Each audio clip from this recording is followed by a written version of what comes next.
Hello friends, usually in Excel we have data in large quantity.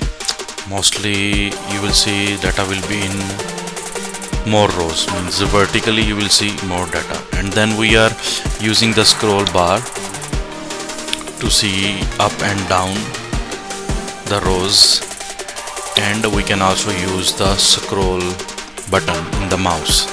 But what if we have data horizontally in more quantity like that? We can use from Excel also with scroll bar by shifting right or left, and we can also do the same thing with mouse, how we are using to scroll up and down. But now we can also do it scroll left and right with the mouse. What we need to do, we just need to press and hold Ctrl Shift button from Excel, and we need to use the scroll button from mouse in same way how we are doing with the scrolling up and down the data. Now I will press Ctrl plus Shift, and then I will use the scroll button from mouse. You will see data will move to left and right, see, like that.